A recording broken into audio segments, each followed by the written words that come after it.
السلام علیکم. شام کی چائے کے ساتھ حاضر ہوں جنزاد کی اگلی قسط کے ساتھ. اقبال تو نرگس کو اپنانے کے خواب دیکھ رہا تھا، مگر اس کا باپ افضل کچھ اور ہی سوچ رہا تھا. یہ بات کچھ اسی روز معلوم ہوئی. بعد مغرب کے ایک بوڑھا شخص گھر میں داخل ہوا. اس کے چہرے پر چھوٹی سی داڑھی تھی. یوں کہا جائے تو زیادہ مناسب ہے کہ اس بوڑھے کی ہر چیز ہی چھوٹی تھی. چھوٹی آنکھیں، چھوٹا ماتھا، چھوٹی ناک، چھوٹا قد اور چھوٹا سا جسم. اس پر نام بھی چھوٹے خان تھا. وہ شخص اقبال کی ذات برادری کا ہی تھا. کسی دور کے رشتے سے افضل کا ماموں زاد یا پھر خالہ زاد ہوتا تھا. اقبال اسے چھوٹے چچا کہتا تھا. اس رشتے سے وہ مختصر سا وجود گویا میرا بھی چچا بن گیا تھا. اب اقبال کا جسم اپنانے کے بعد اقبال کے سارے رشتے دار میرے ہی رشتے دار تھے. چھوٹے خان ایک سرکاری دفتر میں انگریز افسر کا چپڑاسی تھا. اسی کی سفارش پر اقبال کو نوکری ملنے والی تھی. اس کے عوض چھوٹے خان اپنی بیٹی پروین کی شادی اقبال سے کرنے کا آرزومند تھا، یعنی اس ہاتھ لے اور اس ہاتھ دے.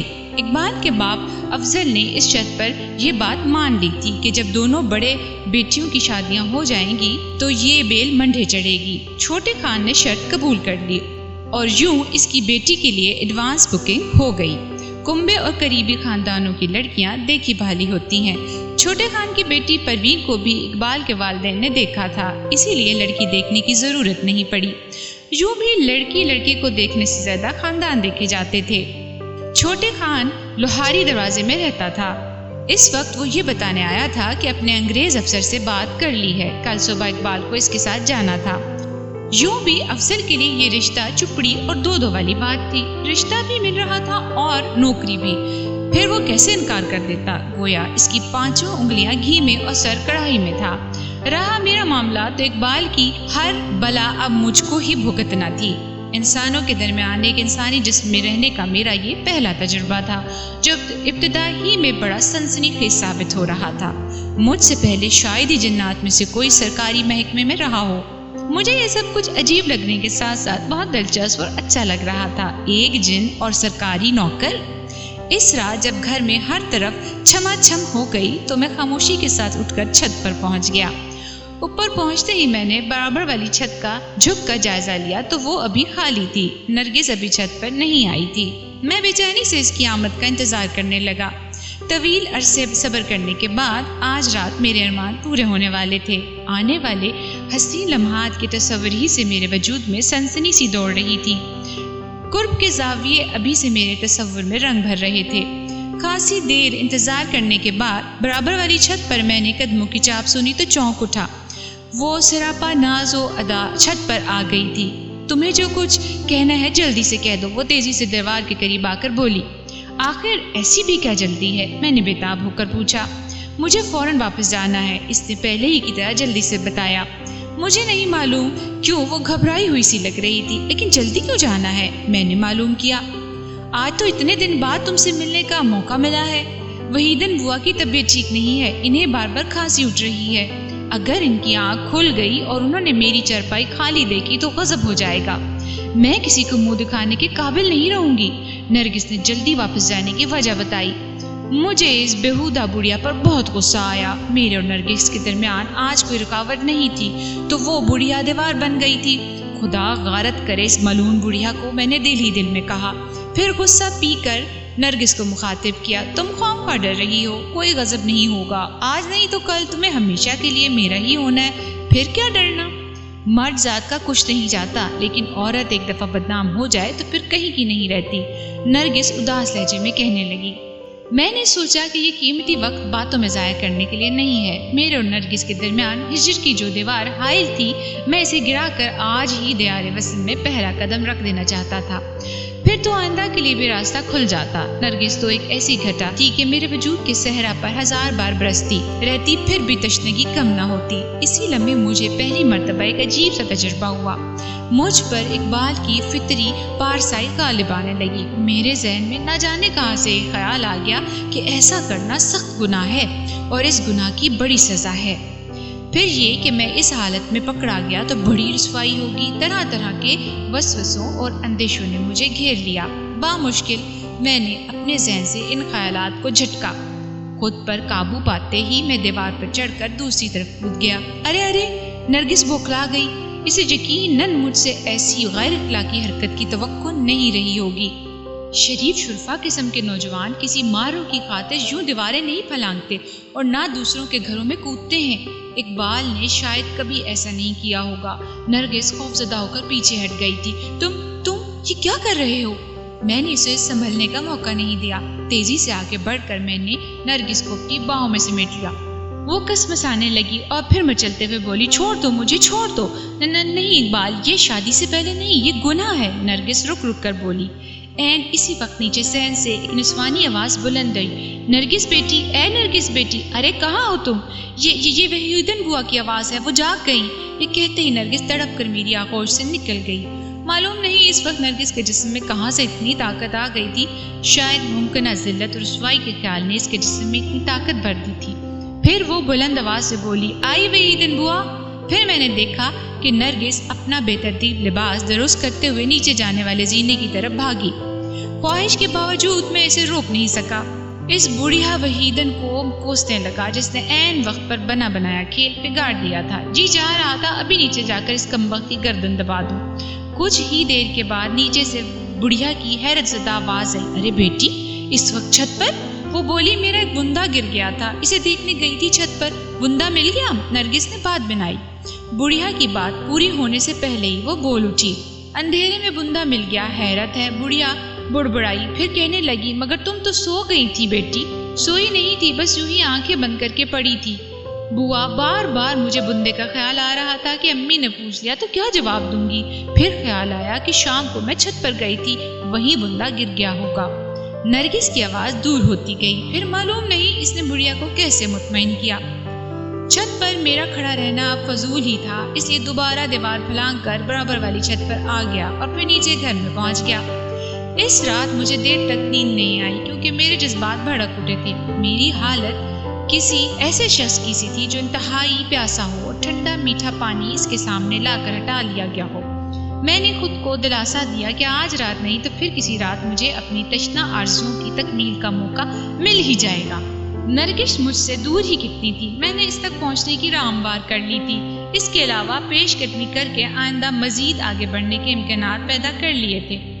جہاں تک میں نے پیش قدمی کی تھی وہاں سے میری منزل بس ایک ہی قدم تو آگے تھی۔ مجھے یقین تھا کہ نرگس سے اگلی ملاقات میں یہ فاصلہ عبور کرتے ہوئے مجھے کوئی دشواری پیش نہیں آئے گی۔ مجھے یہ سوچ کر بھی عجیب سی مسرت کا احساس ہو رہا تھا کہ نرگس اصل صورتحال سے قطعی لا علم تھی۔ اس کے وہم و گمان میں بھی یہ بات نہیں ہوگی کہ اسے اپنے بازوؤں کے اثار میں لینے والا اقبال نہیں، کوئی اور تھا، ایک غیر انسانی وجود، آدم ذات نہیں، جن ذات۔ دوسرے دن صبح چھوٹے خان آدم کے، میں پہلے ہی سے تیار تھا۔ آدمی تو خیر وہ چھوٹے ہی تھے مگر ایک بڑے انگریز افسر کے چپڑاسی تھے۔ اسی کے نتیجے میں مجھے سرکاری نوکر بنا لیا گیا۔ صاحب بہادر ہی نے میرا انٹرویو لیا تھا۔ اس انٹرویو کے دوران اس انگریز نے مجھے بار بار اقبال کے بجائے ایک بال کہا، جسے میں مجبوری برداشت کر گیا۔ ابھی مجھے وصال یار تک ہر ستم برداشت کرنا تھا، ایک بال بن جانا تو معمولی سی بات تھی۔ اس روز اقبال کی بہن شہناز کے ذریعے میں نے نرگس کو پھر ملنے کا پیغام بھجوایا۔ شہناز نے آ کر بتایا کہ نرگس آج نہیں مل سکتی، کسی اور روز موقع نکال کر ملے گی۔ مجھے یہ سن کر غصہ تو آیا لیکن ضبط کر گیا۔ نرگس کے لیے میں جتنا تڑپ رہا تھا وہ اسی قدر صد مہری دکھا رہی تھی۔ میں نے یہ بھی سوچا کہ شاید گزشتہ رات کی پیش قدمی اور میری جلد بازی سے وہ ڈر گئی ہو۔ مجھے اتنی بے صبری کا مظاہرہ نہیں کرنا چاہیے تھا، رفتہ رفتہ اسے راہ پر لانا تھا۔ وہ باہر نو اتنی ناسمجھ نہیں تھی کہ میرا مقصد نہ جان پاتی۔ LDA یعنی لاہور ڈیولپمنٹ اتھارٹی کا محکمہ خاصا بڑا تھا، اس میں آدم زادیاں بھی ملازم تھیں۔ دوسرے ہی دن سے میں نے دفتر جانا شروع کر دیا۔ انہی پریوشوں کی وجہ سے مجھے دفتر اچھا لگا۔ اقبال واقعی صنف مخالف کے لیے بڑی کشش رکھتا تھا، مجھے اسی لیے ان آدم زادیوں کو اپنی طرف متوجہ کرنے میں زیادہ دشواری پیش نہیں آئی۔ کچے دھاگے میں چلی آئیں گی سرکار بندھے والا معاملہ تھا۔ لڑکیاں خود ہی میری طرف کھنچنے لگی، وہ سبھی دیسی عیسائی تھی، بس اکا دکا ہی غیر ملکی یعنی انگریز تھی، مگر انہوں نے بڑے عہدے سنبھال رکھے تھے۔ وہ اسی لیے مجھ سے جلد بے تکلف نہیں ہوئی۔ ایک ہی ہفتے میں ایک عیسائی لڑکی رینا کو میں نے شیشے میں اتار لیا اور وہ میری محبت کا دم بھرنے لگی۔ وہ میرے ہی سیکشن میں تھی۔ سامنے سلونی رینا آنکھوں کے راستے سیدھی میرے دل میں اتر گئی تھی۔ اس میں بڑا نمک تھا، جسم متناسب اور چہرہ کتابی ہونے کے علاوہ اس کی آنکھیں بہت خوبصورت تھیں، خوابناک سی آنکھیں۔ ان آنکھوں پر بڑی بڑی پلکوں کی چلمن تھی۔ یہ چلمن اٹھا کر جب مجھے دیکھتی تو جی چاہتا ابھی خراج محبت وصول کر لوں، مگر اس مرتبہ میں بہت محتاط تھا۔ نرگس کے معاملے میں جلد بازی کا نتیجہ میں دیکھ ہی چکا تھا، وہ مجھ سے کھنچ گئی تھی۔ میں اسی لیے دھیرے دھیرے رینا کو گھاٹ پر لا رہا تھا۔ رینا کے علاوہ ایک انگریز میم کی نظر بھی مجھ پر پڑ چکی تھی۔ وہ ایک بڑے انگریز افسر کی بیوی تھی۔ یہ وہی بڑا انگریز افسر تھا جس کی چپڑاسی چھوٹے خان تھے۔ جسم لمبی سی کھینچی کی طرح تھا، جسم پر کپڑے ٹانگ دیے گئے ہوں۔ وہ اکثر اپنے شوہر ولسن کے پاس دفتر آتی جاتی رہتی تھی۔ میری میز راستے میں پڑتی تھی۔ پہلی بار جب اسے میں نے دیکھا تو دل ہی دل میں اللہ سے توبہ کرنے لگا۔ اپنی دانست میں شاید وہ بھی مجھے دیکھ رہی تھی، لیکن مجھے یہی لگا کسی اور طرف اس کی نگاہ ہو۔ وہ بہنگی تھی۔ ایک روز جب دفتر سے لوٹ رہا تھا تو وہ کمبل ہو گئی تھی، اسی بہانے کہ مجھے ڈراپ کر دے گی۔ وہ کار میں تھی، ہر چند کہ وہ آدمزادی کے نام پر ایک سفید دھبا تھی، مگر بڑے افسر کی بیوی ہونے کے سبب میں اس کی پیشکش ٹھکرا نہیں سکا۔ اپنے شوہر نامدار کی طرح اس نے بھی مجھے اقبال سے ایک بال بنا دیا اور میں جی محسوس کے رہ گیا۔ راستے میں اس نے مجھ سے بے تکلف ہونے کی غرض سے کئی نسوانی حربے آزمائے، لیکن میں کسی نہ کسی طرح رسی توڑوا کر بھاگ ہی لیا۔ وہ کیا چاہتی ہے میں خوب سمجھ گیا تھا، اسی لیے اپنے گھر سے پہلے ہی کار کو رکوا لیا تھا۔ مجھے دفتر جاتے ہوئے دوسرا ہفتہ شروع ہوا تھا کہ واپسی میں اچانک ایک کار کا ہارن سنائی دیا۔ میں بھاٹی دروازے کی حدود میں داخل ہو چکا تھا۔ مجھے یہ معلوم نہیں تھا کہ چیل اپنے پہلے جھپٹے میں ناکام ہو کر اب بھی میری طاق میں ہوگی اور میرے ارد گرد ہی منڈلا رہی ہوگی۔ میم صاحبہ کو چیل کہہ کر خدا نخواستہ میرا مقصد ان کی توہین کرنا نہیں، میں تو دراصل اس ایک لفظ کے ذریعے ان کی کیفیت بیان کر رہا تھا۔ میں نے ہارن سنا اور پلٹ کر دیکھا تو وہی تھی۔ انہوں نے اپنی ترچھی نظروں سے مجھ پر وار کیا۔ اپنی کار کو وہ پہلے ہی میرے قریب روک چکی تھی۔ انہوں نے مجھے پکارا، ایک بال مائی سویٹ ہارٹ، پھر کار کا اگلا دروازہ کھول دیا۔ کم آن ان دی کار۔ میں جھجکتا ہوا سا کار میں بیٹھ گیا۔ میرے بیٹھتے ہی انہوں نے کار سٹارٹ کر دی تو میں نے ان کی طرف دیکھتے ہوئے عاجزی سے کہا، میری اکلوتی امی میرا انتظار کر رہی ہوں گی میم صاحبہ، آپ مجھے یہ کہاں لے جا رہی ہیں؟ میں تو اپنے گھر جا رہا تھا۔ چلے جانا، ایسی بھی کیا جلدی ہے، تم سے مجھے بہت ضروری بات کہنا تھی تو کہہ دے جلدی سے۔ میں ڈرا کہ کہیں پہلی ملاقات کی طرح میم صاحبہ اس مرتبہ بھی بے تکلفی پر نہ اتر آئیں۔ تم تو مجھ سے اس طرح خوفزدہ لگ رہے ہو جیسے کوئی چوہا بلی سے۔ یہ کہتے ہی میم صاحبہ ہنس پڑی۔ اس طرح ان کی چوہیا جیسی چھوٹے چھوٹے دانت واضح طور پر نظر آنے لگے۔ پھر انہوں نے کہا، کیا تم واقعی اتنے بھولے اور معصوم ہو ایک بال کہ اب تک کچھ نہیں سمجھ سکے؟ آپ ہی بتا دیں کہ میں کیا نہیں سمجھ رہا۔ میں سب کچھ سمجھ کر نہ سمجھ بن گیا۔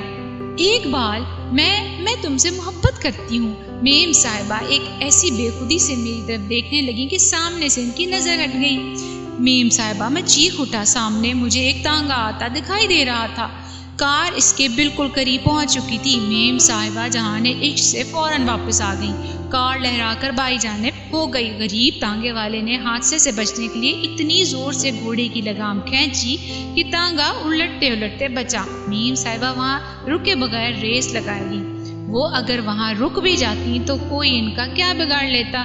یہ آپ کیا کر رہی ہیں؟ ابھی ٹکرا جاتی تانگے سے۔ میں بولا، بغیر بریک والی یہ گاڑیاں بند کر دینا چاہیے۔ بریک ہوتا ہے ان میں میم صاحبہ؟ اسے لگام کہتے ہیں۔ کہتے ہوں گے، لعنت پڑو، یہ دیکھ کر میں نے آج تمہیں ڈھونڈا کیسے؟ حالانکہ تم نے مجھے اپنا گھر نہیں دکھایا، لیکن میں جانتی ہوں بھاٹی دروازے میں تم کہاں رہتے ہو۔ میم صاحبہ اس طرح اردو کی ٹانگ توڑ رہی تھی کہ اگر بیان کروں تو سمجھنا مشکل ہو جائے۔ میں بہرحال پوری توجہ دے کر ان کی بات سمجھ رہا تھا۔ میم صاحبہ نے میری یعنی اقبال کے گھر کا سراغ لگا لیا تھا۔ میرے نزدیک یہ کوئی ایسی تعجب خیز بات نہیں تھی۔ انہیں میرے دفتر کا علم تھا اور یہ بھی معلوم تھا کہ کس سیکشن میں ہوں۔ وہ کسی بھی روز میرا تعاقب کر کے پتہ لگا سکتی تھیں کہ میں کہاں رہتا ہوں۔ میں اسی لیے کچھ نہ بولا۔ میم صاحبہ نے خود ہی اس راز سے پردہ اٹھا دیا اور میرا اندازہ درست ثابت ہوا۔ اسی کے ساتھ انہوں نے اس موقع سے فائدہ اٹھا کر مجھے یہ بھی باور کروایا کہ وہ میرے عشق میں کتنی سچی ہیں۔ مگر اس وقت آپ مجھے کہاں لے جا رہی ہیں؟ میں نے سوال کیا۔ اپنے بنگلے پر، انہوں پرسکون آواز میں جواب دیا، اور صاحب وہ کہاں ہیں؟ بنگلے پر وہ بھی تو ہوں گے، میں نے پوچھا۔ اس کچی انگریز آدم زادی کا ارادہ بھانپتے مجھے دشواری نہیں ہوئی، اسی لیے قدرے گھبرا سا گیا۔ میں تو نرگس جیسی آدم زادی میں کا متوالا تھا، اس تاڑ کے پیڑ کا نہیں۔ صاحب آؤٹ آف اسٹیشن ہے، تم فکر نہ کرو، میم صاحبہ نے مسکرا کر بتایا۔ کوئی خطرہ نہیں۔ میم صاحبہ نے غلط نہیں کہا تھا، واقعی خطرہ پیش نہیں تھا، اور میم صاحبہ نے مجھے بآسانی فتح کر لیا۔ میرا سابقہ اب تک جتنی آدم زادیوں سے پڑا تھا، میم صاحبہ ان میں سب سے مختلف اور باہنر ثابت ہوئی۔ انہیں میں نے نہیں بلکہ انہوں نے مجھے تسخیر کیا تھا۔ عاشق کے بجائے کسی کا محبوب بننے میں ایک اور ہی لذت ہے، اس کا اندازہ مجھے پہلی مرتبہ ہوا۔ پھر پورے 10 روز تک میم صاحبہ نے مجھے اپنے حصار سے نہیں نکلنے دیا۔ اس کے بعد صاحب بہادر واپس آ گئے اور میم صاحبہ نے اپنے بساط نشاط لپیٹ دی۔ اسی دن نرگس کے بارے میں شہناز سے خبر سن کر مجھے دھچکا سا لگا۔ لاہور سے قصور زیادہ دور نہیں تھا، وہیں نرگس کی خالہ رہتی تھی۔ خالہ ان دنوں بیمار تھی، کوئی ان کی نگہداشت کرنے والا نہیں تھا۔ ان کے کوئی بیٹی نہیں تھی، ایک بیٹا تھا جو ملازمت کے سلسلے میں قصور سے باہر رہتا تھا، اسے جلندھر میں نوکری ملی تھی۔ خالو ضعیف تھے، نرگس مجھ سے ملے بغیر ہی اپنے خالہ زاد کے ہمراہ قصور چلی گئی تھی۔ اپنی ماں کی بیماری کی اطلاع پر اس کا خالہ زاد چھٹی لے کر قصور آیا تھا۔ اس کی ماں نے ہی اسے بہن کے پاس لاہور بھیجا تھا۔ کچھ معلوم نہیں تھا کہ قصور سے نرگس کی واپسی کب تک ممکن تھی۔ جال میں پھنستے ہوئے شکار کے یوں اڑ جانے پر مجھے بہت ملال ہوا۔ پھر بھی میں نے ہمت نہیں ہاری اور سوچا کہ کبھی تو نرگس لاہور لوٹ کر آئے گی۔ اس کے علاوہ مجھے رینا کی صورت میں ایک اور حسین سہارا مل گیا تھا۔ میم صاحبہ یعنی ماریا کی وجہ سے میں نے اب تک اس کی طرف پوری طرح توجہ نہیں دے سکا تھا۔ نرگس کی جدائی کے باوجود جلد ہی میں نے اپنے سلگتے ہوئے جذبات پر قابو پا لیا۔ اب میں رینا کو زیر دام لانے کے لیے اس پر کمند پھینکنے کا فیصلہ کر چکا تھا۔ انسانوں کے درمیان اب میرا جی لگ گیا تھا، پہلے جیسا خوف نہیں رہا تھا۔ شروع میں آتے جاتے اگر کبھی مولوی کفایت اللہ سے مٹ بھیڑ ہو جاتی تو میں خوف زدہ ہو جاتا تھا، مگر اب رفتہ رفتہ میں نے آدم ذاتوں سے ڈرنا چھوڑ دیا تھا۔ نرگس چلی گئی تو اب دل کو تسلی دینے کے لیے میں نے آخرکار رینا کو ایک روز فتح کر ہی لیا۔ رینا نے مجھے وقت گزرنے کا احساس نہ ہونے دیا۔ 3 مہینے جیسے پلک جھپکتے بیت گئے۔ مجھے اس عرصے میں نرگس بارہا یاد آئی۔ وہ تو ایسی قصور جا کر بیٹھی تھی کہ لوٹنے کا نام ہی نہیں لے رہی تھی۔ اقبال کی بہن شہناز کا نرگس کے گھر میں آنا جانا تھا، اسی کے ذریعے مجھے حالات کا علم ہوتا رہتا تھا۔ ایک روز وہ مجھے بہت خوش نظر آئی تو میں نے وجہ پوچھی۔ میں تو آپ کی وجہ سے خوش ہوں، لیکن اس وقت تک خوشخبری نہیں سناؤں گی جب تک اتنی نہیں لے لوں گی۔ وہ اچھلا کر بولی، اونے سے کام چل جائے تو دے سکتا ہوں، ورنہ نہ بتاؤ۔ ٹھیک ہے، میں نہیں بتاتی کہ کون کہاں سے واپس آ گیا ہے اور اس نے کیا پیغام بھیجا ہے، لیکن میں نے جیب میں ہاتھ ڈال کر فوراً اس کا مطالبہ پورا کر دیا۔ تو میری بڑی اچھی بہن ہے، جلدی سے بتا دے کہ نرگس نے کیا پیغام بھجوایا ہے اور وہ قصور سے کب واپس آئی ہے۔ میں سمجھ گیا کہ یقیناً نرگس لاہور آ چکی ہے۔ پھر میرا اندازہ ٹھیک ہی نکلا۔ شہناز نے مجھے خوشخبری سنائی کہ نرگس اسی روز دوپہر کو قصور سے واپس آئی تھی اور مجھ سے ملنا چاہتی تھی۔ اس 3 ماہ کے عرصے میں نرگس 2 مرتبہ بھی لاہور آئی تھی، لیکن صرف ایک دن کے لیے۔ مجھے اس سے ملاقات کا موقع نہیں ملا تھا۔ اس کا آنا نہ آنا میرے لیے برابر ہی تھا۔ میں اس لیے بھی خوش تھا کہ خود نرگس نے وقت ملاقات رات کا رکھا تھا جب اس کے اور میرے گھر والے سو جائیں۔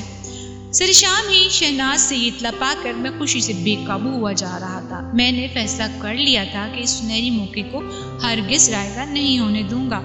اب میں پہلے سے کہیں زیادہ بے خوف ہو گیا تھا۔ اس کی بڑی وجہ ماریا اور رینا تھی۔ رینا پر فتح پانے کے بعد جب میں نے دفتر کی دوسری لڑکیوں کی طرف بھی پیش قدمی شروع کر دی تھی، اس کے باوجود نرگس کی چاہت، اس کی طلب اپنی جگہ تھی۔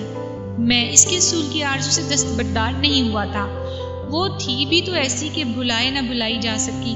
اس روز رات شاید بہت دیر میں ہوئی، مجھے ایسا ہی محسوس ہوا تھا۔ نصف شب کے قریب خاموشی سے اٹھ کر میں چھت پر پہنچ گیا۔ نرگس مجھے اپنی چھت پر منتظر ملی۔ اقبال، خدا کے لیے کچھ کرو ورنہ غضب ہو جائے گا۔ مجھے دیکھتے ہی وہ جلدی سے بولی، مگر آواز دھیمی ہی تھی۔ کیا ہو گیا چندا؟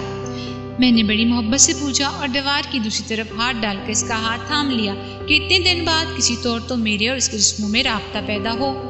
جواب میں نرگس نے بتایا کہ اس کی خالہ سخت بیمار ہیں، ان کے بچنے کی کوئی امید نہیں۔ وہ اسی لیے اپنی زندگی میں اکلوتے بیٹے شریف احمد کی شادی اس کے ساتھ کرنا چاہتی ہیں۔ اسی غرض سے انہوں نے نرگس کی ماں کو گزشتہ ماہ قصور بلوایا تھا۔ نرگس کی ماں نے اپنی بیمار بڑی بہن کی بات مان لی تھی۔ نرگس کو اسی لیے قصور سے لاہور بلوا لیا گیا تھا۔ ظاہر ہے اب شادی سے پہلے نرگس کا قصور میں رہنا مناسب نہیں تھا۔ مولوی کفایت اللہ بھی اس رشتے پر نیم راضی سا تھا۔ نرگس کو مجھ سے یہ گلہ تھا کہ میں نے وعدے کے مطابق اپنے والدین کو اسے گھر پہلے سے رشتے کے لیے کیوں نہیں بھیجا۔ دراصل نرگس کو یہ گلہ مجھ سے نہیں، اپنے اس بے وفا عاشق سے تھا جس کے جسم پر اب میرا قبضہ تھا۔ اگر میں نے ایسا نہ کیا تو شاید حالات کچھ اور ہوتے۔ اپنی محبت نرگس کو حاصل کرنے کے لیے اقبال کچھ تو ہاتھ پاؤں مارتا، لیکن میرا مسئلہ تو صرف نرگس کے قرب کا حصول تھا، جس کے لیے اس سے شادی کرنا غیر ضروری تھا۔ نرگس کا اصرار یہ تھا کہ میں اب بھی اپنے والدین کو رشتے کے لیے بھیج دوں، کیونکہ مولوی کفایت اللہ شریف احمد سے نرگس کے رشتے پر زیادہ خوش نہیں تھا۔ وجہ یہ تھی کہ شریف احمد کی تنخواہ کم تھی۔ جذباتی باتوں سے قطع نظر مولوی ٹھوس حقائق کا قائل تھا۔ اس علم تھا کہ نرگس شریف احمد کے ساتھ خوش نہیں رہ سکے گی۔ مجھے اس بات سے کوئی ایسی خاص دلچسپی نہیں تھی کہ نرگس کا رشتہ کہاں اور کیوں ہو رہا ہے، اس کا مستقبل کیا ہوگا، قلیل آمدنی میں وہ اپنے شوہر کے ساتھ خوش بھی رہ سکے گی یا نہیں۔ میرا مقصد تو اس کے قرب کا حصول تھا، زندگی بھر کے لیے اسے اپنے گلے کا ہار بنانا نہیں۔ پھر یہ کہ آدم زادوں کی اس دنیا میں اور بھی بہت سے آدم زاد تھے جس کے جسموں پر قبضہ کر کے میں مزید عیش کر سکتا تھا۔ یہی شہر کیا ساری دنیا آدم زادوں سے بھری پڑی تھی، میں کہیں بھی چلا جاتا۔ ماریا نے جس انداز میں میری پذیرائی کی تھی، تبھی سے میرے ذہن میں یہ خیال پیدا ہو چکا تھا کہ کسی اور ایسی میم کو شکار کروں جو حسین بھی ہو۔ مطلب براری کی خاطر میں نے نرگس کو تسلی دی، تم بالکل پرواہ نہ کرو، گھبراؤ مت، میں کل ہی اپنی امی سے بات کروں گا۔ لیکن ہم اتنے طویل عرصے کے بعد ملے ہیں تو اس ملاقات کو یادگار، اپنی بات ادھوری ہی چھوڑ کر میں دوسرے ہی لمحے دیوار پھاند کر نرگس کے پاس پہنچ گیا۔ نرگس شاید پہلے ہی سے چوکنا تھی، اسی لیے میرے آگے بڑھتے ہی تیزی کے ساتھ پیچھے ہٹ گئی۔ ارے قریب آؤ نا، میں مزید آگے بڑھا۔ نہیں، اس نے اپنے دونوں ہاتھ یوں آگے بڑھا دیے جیسے وہ مجھے روکنا چاہتی ہو۔ میں اپنی سی پوری کوشش کروں گا کہ نرگس کہ ہم دونوں ہمیشہ کے لیے ایک دوسرے کے ہو جائیں، مگر کیا خبر کہ ہم ایک نہ ہو سکیں۔ میں نے ایک اور حربہ آزمایا، وہ یہ کہ تمہاری والدہ اپنی بیمار بہن کو زبان دے چکی ہیں، کون جانے چندہ کہ یہ ہماری آخری ملاقات ہو اور پھر ہم کبھی نہ مل پائیں۔ میں اسے اپنی لچھے دار باتوں کے جال میں پھانسنے کی کوشش کر رہا تھا۔ سنو نرگس، اس سے پہلے کہ خدا نخواستہ ہم دونوں ہمیشہ کے لیے ایک دوسرے سے بچھڑ جائیں اور پھر زندگی بھر تڑپتے رہیں، آؤ اس ملاقات کو یادگار بنا لیں۔ میں نے یہ کہتے ہی انتہائی تیزی سے آگے بڑھ کر اسے جکڑ لیا۔ تو یہ تھی آج کی قسط۔ آئیے دیکھتے ہیں کہ اب نرگس کس طرح اس جن ذات سے اپنے آپ کو آزاد کرواتی ہے۔